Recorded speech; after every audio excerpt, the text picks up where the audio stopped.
नमस्कार। आज का हमारा टॉपिक है फ्रांस का संविधान, BA second year, paper first, तुलनात्मक शासन व राजनीति। फ्रांस के संविधान की आधारभूत लक्षणों का अध्ययन करने से पहले इस संविधान के अध्ययन का क्या महत्व है, इस पर नज़र डालते हैं। प्रजातंत्र के आदर्श समानता, स्वतंत्रता और भ्रातृत्व फ्रांसीसी क्रांति की देन है। 1789 में फ्रांस की जो राज्य क्रांति हुई थी उसका नारा था समानता, स्वतंत्रता और भ्रातृत्व। यही सिद्धांत है आगे चलकर लोकतंत्र के विकास में आधारभूत सिद्धांतों के रूप में ये सामने आए, या लोकतंत्र के आधार स्तंभ इन्हीं सिद्धांतों को कहा जाता है। इसके अलावा फ्रांस विश्व की विभिन्न विचारधाराओं का निर्माण स्थल रहा है। बहुत से दार्शनिक और विचारक हैं जो फ्रांस में जन्मे हैं, जिन्होंने फ्रांस में अपनी इन विचारधाराओं का निर्माण किया, जिनमें Alexis de Tocqueville, Auguste Comte, Leo Strauss, Simone de Beauvoir और मॉन्टेस्क्यू, रेने डेकार्ट जैसे विचारकों के नाम प्रमुख हैं। फ्रांस को राजनीतिक प्रयोगों की प्रयोगशाला भी कहा जाता है। ये लेबोरेटरी ऑफ पॉलिटिकल एक्सपेरिमेंट्स कैसे है कि 1789 की क्रांति के बाद जो 1958 का 5वां गणतांत्रिक संविधान लागू हुआ, उससे पूर्व और 1789 के बाद ये जो टाइम पीरियड है, इसमें फ्रांस ने 3 राजतंत्र, 2 तानाशाही, 3 साम्राज्य और 4 गणतांत्रिक संविधानों को अपनाया है। यानी फ्रांस ऐसा देश है जिसने विश्व में संभव जो भी शासन व्यवस्था के स्वरूप हो सकते हैं उन सभी को अपने यहाँ पर लागू किया है, या उन सभी को परखने का प्रयास किया है। तो ये एक तरह से राजनीतिक प्रयोगों की प्रयोगशाला रहा है। और उसके अलावा ये यूरोप का प्रतिनिधि राष्ट्र भी माना जाता है, क्योंकि यहाँ की सभ्यता और संस्कृति इतनी विकसित है जितनी अन्य किसी राष्ट्र की नहीं हो सकती, चाहे वो साहित्य हो, चाहे शिक्षा है, चाहे कला और विज्ञान का क्षेत्र है। फ्रांस पूरे यूरोप का प्रतिनिधित्व करता है और फ्रांस में होने वाली प्रत्येक घटना से यूरोप है वो प्रभावित होता है, प्रेरित होता है।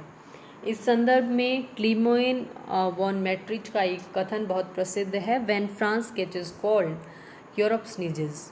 यानी जब फ्रांस को सर्दी लगती है तो पूरे यूरोप को छींक आ जाती है। यानी इस कथन को हम 2 अर्थों में ले सकते हैं कि फ्रांस में चाहे वो सकारात्मक घटना हो, वो भी पूरे यूरोप को प्रभावित और प्रेरित करती है। जैसे यहाँ पनपने वाली बहुत सारी विचारधाराएं थी जिन्होंने पूरे यूरोप को ही नहीं बल्कि विश्व को प्रभावित किया है, लाभान्वित किया है। लेकिन इसके साथ साथ इसका एक नकारात्मक नेगेटिव सेंस ये है कि फ्रांस में जब नेपोलियन का उदय हुआ तो नेपोलियन ने यूरोप में एक जो साम्राज्य पान यूरोपियन एम्पायर स्थापित करने की जो कोशिश की, उसने पूरे यूरोप को युद्धों में धकेल दिया, युद्ध में झोंक दिया और सभी राष्ट्र आपस में एक दूसरे के साथ लड़ाई के मैदान में थे। तो वाटरलू की जो नेपोलियन की पराजय थी, उसके बाद यूरोप में शांति स्थापित हुई। तो फ्रांस में पैदा होने वाली हर शक्ति ने या फ्रांस में होने वाली हर घटना ने अपने तरीके से पूरे यूरोपियन महाद्वीप है उसको प्रभावित एक तरीके से किया है। तो इसलिए फ्रांस है वो यूरोप की राजनीति का सेंटर स्टेज हम इसको कह सकते हैं। तो इसकी संवैधानिक व्यवस्था, इसकी राजनीतिक व्यवस्था को जानना हमारे लिए काफ़ी आवश्यक है एक राजनीति विज्ञान का विद्यार्थी होने की दृष्टि से। तो आइए अब हम देखते हैं फ्रेंच कॉन्स्टिट्यूशन के क्या क्या बेसिक फीचर्स हैं। फ्रांस का वर्तमान संविधान 4 अक्टूबर 1958 को लागू किया गया। इसे हम कॉन्स्टिट्यूशन ऑफ 5th रिपब्लिक या 5वें गणतंत्र का संविधान तथा जनरल डी गॉल का संविधान भी इसको कहा जाता है। डी गॉल का संविधान क्यों कहते हैं? क्योंकि ये संविधान जब निर्मित हुआ उस समय फ्रांस के राष्ट्रपति थे जनरल डी गॉल, और इस संविधान का निर्माण डी गॉल के मंत्रिमंडल और एक परामर्शदात्री समिति जिसमें 39 मेंबर्स थे, उन लोगों ने मिलकर इस संविधान का निर्माण किया है। और आधुनिक विश्व के विभिन्न संविधानों की तरह ये भी एक लिखित और निर्मित संविधान है। इसमें एक प्रस्तावना, 15 धाराएं और 15 अध्याय और 95 धाराएं हैं। इसे चाइल्ड ऑफ क्राइसिस या संकट काल का शिशु भी कहा जाता है, क्योंकि इससे पूर्व की जो राजनीतिक व्यवस्था थी उसका प्रमुख लक्षण था राजनीतिक रूप से अस्थिर सरकारें और प्रशासनिक दुर्बलताएं। तो उन दुर्बलताओं को, अस्थिरताओं को दूर करने के लिए इस नवीन संविधान का गठन किया गया, जिसमें राष्ट्रपति को ज़्यादा शक्तिशाली बनाया गया। इसीलिए इस संविधान को संकट काल का शिशु भी कहा जाता है। उसके अलावा फ्रांस की राजनीतिक व्यवस्था जो है उसमें अर्ध अध्यक्षात्मक शासन व्यवस्था को अपनाया गया है, क्वासी प्रेसिडेंशियल सिस्टम। यानी ना तो ये पूर्णतः अमेरिका के मॉडल की अध्यक्षात्मक व्यवस्था है, ना ही ये ब्रिटेन की भांति पूर्णतः एक संसदीय व्यवस्था है, बल्कि फ्रांस ने अपनी परिस्थितियों के अनुसार इन दोनों के मध्य का मार्ग अपनाया है। यानी कहीं पर तो संसदीय शासन व्यवस्था के गुण नज़र आते हैं और कुछ प्रावधान ऐसे हैं जो अध्यक्षीय शासन से मेल खाते हैं। अर्ध अध्यक्षात्मक यानी संसदीय और अध्यक्षात्मक दोनों प्रकार की व्यवस्थाओं का मिश्रण है। फ्रांस का मंत्रिमंडल व्यवस्थापिका के प्रति उत्तरदायी है। उत्तरदायित्व का सिद्धांत है, ये संसदीय शासन पद्धति की मुख्य विशेषता होती है। जैसे इंग्लैंड में और भारत में संसदीय शासन पद्धति को अपनाया गया है, यहाँ की कार्यपालिकाएं व्यवस्थापिका के प्रति उत्तरदायी रहती है। उत्तरदायित्व संसदीय व्यवस्था का प्रमुख लक्षण है। दूसरी ओर अध्यक्षात्मक शासन व्यवस्था है, उसमें कार्यपालिका स्थायित्व लिए होती है, यानी वो व्यवस्थापिका के प्रति अपने कार्यों के लिए उत्तरदायी नहीं होती, उसका कार्यकाल है वो निश्चित होता है। जैसे अमेरिका का राष्ट्रपति, उसका कार्यकाल निश्चित है, वो अपने कार्यकाल के लिए, अपने किए गए कार्यों के लिए अपनी व्यवस्थापिका यानी वहाँ की कांग्रेस के प्रति उत्तरदायी नहीं है। लेकिन फ्रांस में इन दोनों का मिश्रण होने के कारण मंत्रिमंडल है उसे व्यवस्थापिका के प्रति उत्तरदायी बना दिया गया है। व्यवस्थापिका का निम्न सदन है, उसका नाम है राष्ट्रीय सभा, और उच्च सदन का नाम है सीनेट। तो राष्ट्रीय सभा यदि निंदा प्रस्ताव कार्यपालिका के लिए पारित करती है तो उसे अपने पद से हटना पड़ता है। ये लक्षण संसदीय व्यवस्था को इंगित करता है। उसके अलावा मंत्रियों को व्यवस्थापिका की कार्यवाहियों में भाग लेने का अधिकार है। राष्ट्रपति को राष्ट्रीय सभा को भंग करने की भी शक्ति है। प्रधानमंत्री और अन्य मंत्रियों की नियुक्तियां हैं वो राष्ट्रपति के द्वारा ही की जाती है। तो ये इतने 4-5 जो लक्षण थे ये सभी संसदीय व्यवस्था की ओर इशारा करते हैं।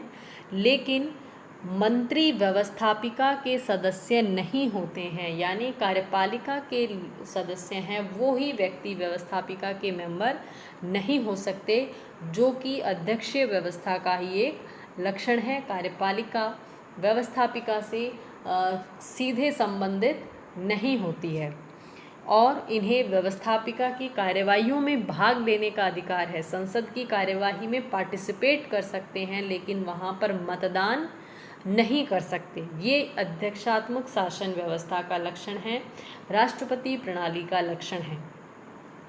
यदि व्यवस्थापिका का कोई सदस्य मंत्री के पद पर नियुक्त हो जाता है, यानी व्यवस्थापिका का सदस्य कार्यपालिका का सदस्य बन जाता है, तो उसे अपने पूर्व पद यानी व्यवस्थापिका के पद से त्यागपत्र देना पड़ता है। लेकिन संसदीय शासन व्यवस्था जैसा कि भारत में है और ब्रिटेन में है, हम देखते हैं कि एक ही व्यक्ति एक ही समय पर व्यवस्थापिका और कार्यपालिका दोनों का सदस्य हो सकता है, होता ही है।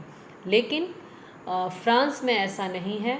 व्यवस्थापिका के सदस्य है वो मंत्री बनने पर अपने व्यवस्थापिका से या संसद जो है उससे त्यागपत्र उन्हें देना पड़ता है। तो इस प्रकार दोनों ही प्रकार की जो व्यवस्थाएं हैं उनका एक अनूठा मेल फ्रांस की शासन व्यवस्था में स्थापित किया गया है। फाइनर ने फ्रांस की व्यवस्था को हाइपर प्रेसिडेंशियल सिस्टम कहा है। हाइपर प्रेसिडेंशियल यानी अध्यक्षात्मक व्यवस्था, ऐसी अध्यक्षात्मक व्यवस्था को स्थापित करने का प्रयास किया है जिसमें राष्ट्रपति अपेक्षाकृत अधिक शक्तिशाली है। यानी अमेरिका का जो अध्यक्षात्मक शासन है उसमें जो राष्ट्रपति की शक्तियां हैं उससे इतर कुछ शक्तियां फ्रांस के राष्ट्रपति के पास है। जैसे ये राष्ट्रीय सभा को भंग कर सकता है, प्रधानमंत्री और अन्य मंत्रियों की नियुक्तियां कर सकता है, लेकिन ऐसी शक्तियां अमेरिका के राष्ट्रपति को प्राप्त नहीं हैं। इसके बाद फ्रांस में एकात्मक शासन व्यवस्था को अपनाया है। संविधान ने शासन की समस्त शक्तियां पेरिस में स्थित केंद्रीय सरकार को दी है। इकाइयों के पास कोई शक्तियां नहीं हैं, हालांकि इकाइयों का निर्माण प्रशासनिक सुविधा के लिए किया है, लेकिन इन इकाइयों का अस्तित्व और इनकी शक्तियां केंद्र सरकार के पास ही केंद्र सरकार के ऊपर ही निर्भर करती है। संविधान का जनतांत्रिक और गणतांत्रिक स्वरूप, यानी संविधान में समस्त शक्तियां हैं वो जनता में निहित की गई है, और उसके अलावा गणतांत्रिक स्वरूप या गणतंत्र का मतलब है राष्ट्र का प्रधान है वो वंशानुगत ना होकर निर्वाचित होगा। तो फ्रांस में राष्ट्र का प्रधान है राष्ट्रपति, जिसे जनता के द्वारा प्रत्यक्ष रूप से निर्वाचित किया जाता है। चुनाव का तरीका है सेकंड बैलेट सिस्टम या द्वितीय मतपत्र पद्धति, यानी फ्रांस के राष्ट्रपति के चुनाव में निर्वाचित घोषित होने के लिए, यानी राष्ट्रपति बनने के लिए कुल मतों का बहुमत प्राप्त करना अनिवार्य है। यानी जितने टोटल वोट कास्ट हुए हैं उसमें से 50% से ज़्यादा मत प्राप्त करना अनिवार्य है। यदि मतदान के पहले चरण में कोई प्रत्याशी कुल बहुमत जो है 50% से अधिक मत प्राप्त करने में सफल होता है तो उसे राष्ट्रपति निर्वाचित घोषित कर दिया जाता है। लेकिन यदि ऐसा नहीं हो पाता तो एक सेकंड राउंड ऑफ वोटिंग, दूसरा राउंड है वोटिंग का, वो करवाया जाता है। इस राउंड में पहले चरण में सर्वाधिक मत प्राप्त, यानी पहले चरण में जिन 2 उम्मीदवारों को सबसे ज़्यादा मत प्राप्त हुए हैं केवल उन्हीं के बीच में पुनर्निर्वाचन करवाया जाता है, और इस पुनर्निर्वाचन को ही द्वितीय मतपत्र योजना या सेकंड बैलेट स्कीम कहते हैं। इसमें 50% प्लस वोट प्राप्त करने वाले प्रत्याशी को निर्वाचित घोषित कर दिया जाता है। फ्रांस के राष्ट्रपति का कार्यकाल 5 वर्ष है, और राष्ट्रपति के पास कुछ स्वविवेक की शक्तियाँ, कुछ डिस्क्रिशनरी पावर्स भी उसके पास में होती है। जैसे वो किसी विधेयक को जनमत संग्रह के लिए प्रस्तुत कर सकता है। फ्रांस में द्विसदनीय व्यवस्थापिका पाई जाती है, जिसे संसद या पार्लियामेंट कहा जाएगा। इसमें 2 सदन होते हैं। प्रथम सदन, जिसे हम नेशनल असेंबली या राष्ट्रीय सभा कहते हैं, ये फ्रांस का निचला सदन है, या जिसको हम लोकप्रिय सदन कहते हैं। इसका कार्यकाल 5 वर्ष है। सदस्य संख्या 577, और निर्वाचन जनता वयस्क मताधिकार के आधार पर इनका निर्वाचन करती है, और निर्वाचन की पद्धति वही है जैसी कि राष्ट्रपति के संदर्भ में है, यानी द्वितीय मतपत्र योजना के आधार पर इस सदन के सदस्यों का निर्वाचन किया जाता है। दूसरा सदन है सीनेट, जिसे उच्च सदन कहा जाता है। इसकी सदस्य संख्या 230 है, और निर्वाचन अप्रत्यक्ष रूप से किया जाता है। ये एक स्थायी सदन है, यानी पूर्ण रूप से इसे कभी भी भंग नहीं किया जाता है, और इसके सदस्यों का कार्यकाल 6 वर्ष है। प्रत्येक 3 वर्ष के बाद आधे सदस्य, 50% सदस्य है, उनके द्वारा अवकाश ग्रहण कर लिया जाता है। इसके अलावा फ्रांस का संविधान कठोर संविधानों की श्रेणी में आता है। आर्टिकल 89 में संविधान संशोधन की प्रक्रिया दी गई है। फ्रांस में संविधान संशोधन करने के 2 तरीके हैं।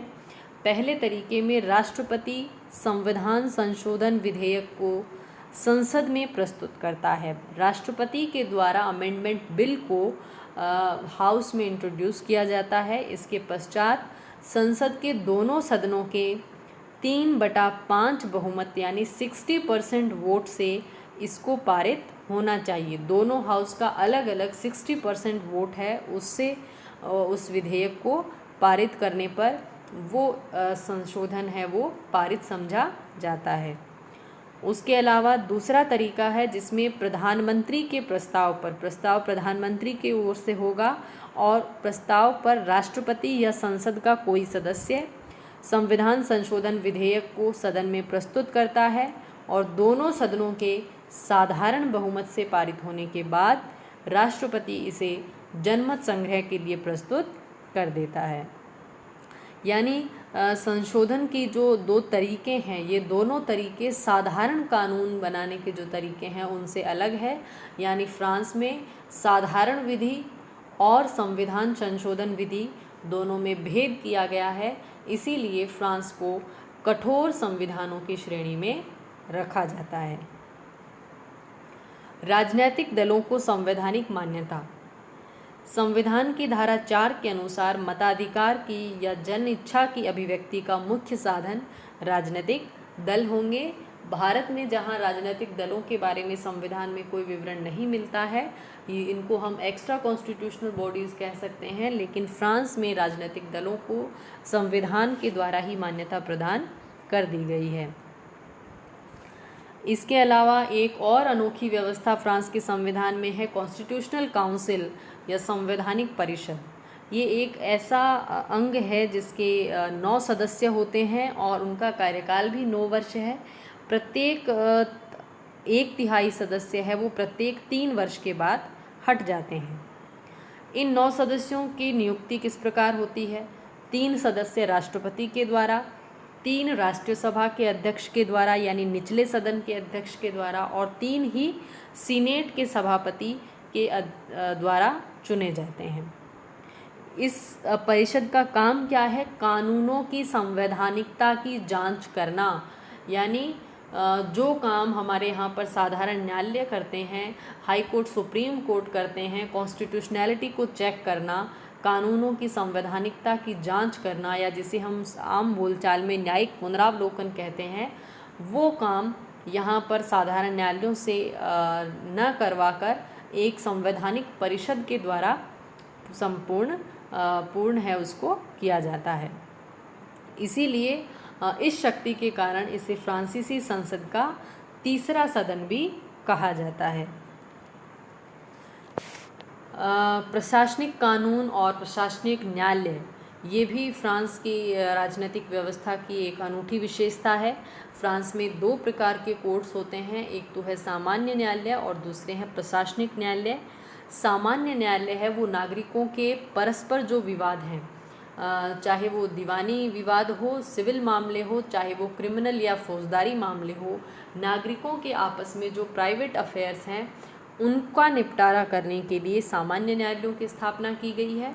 और दूसरी ओर है प्रशासनिक न्यायालय, यानी जो नागरिकों और प्रशासन के मध्य जो विवाद उत्पन्न होते हैं उनका निपटारा करने के लिए प्रशासनिक न्यायालयों की स्थापना की गई है। तो इस तरह का जो ये प्रशासनिक कानूनों को लागू करना और प्रशासन के साथ जो विवाद होते हैं उनको सुलझाने के लिए अलग कोर्ट्स की स्थापना करना, तो इन सबको फ्रांस में ड्रॉइट एडमिनिस्ट्रेशन के नाम से जाना जाता है। इनकी स्थापना करने का उद्देश्य क्या है कि प्रशासन को सामान्य न्यायालयों से छूट दी गई है, उसे कठोर जो लीगल सिस्टम होता है उसमें नहीं बांधा गया है, क्योंकि प्रशासन को अलग अलग समय पर अलग अलग परिस्थितियों के अनुसार कई प्रकार के निर्णय लेने पड़ते हैं। तो उन निर्णयों की तार्किकता का विचार है वो प्रशासन में जो एक्सपर्टीज़ वाले लोग हैं या प्रशासन में जो लोग विशेषज्ञ हैं वही उनकी तार्किकता का निर्णय के सही होने या ना होने का निर्णय है वो ले सकते हैं। इसलिए इनको सामान्य न्यायालयों से अलग कर दिया गया है और प्रशासनिक न्यायालय है वही इन पर अधिकारिता रखते हैं। राज्य परिषद है वो फ्रांस का सर्वोच्च प्रशासनिक न्यायालय है और निम्न स्तर जो है उसके ऊपर भी विभिन्न प्रकार के प्रादेशिक रीजनल एडमिनिस्ट्रेटिव कोर्ट्स, प्रादेशिक प्रशासनिक न्यायालय है वो पाए जाते हैं। धन्यवाद। ये थी फ्रांस के संविधान की विभिन्न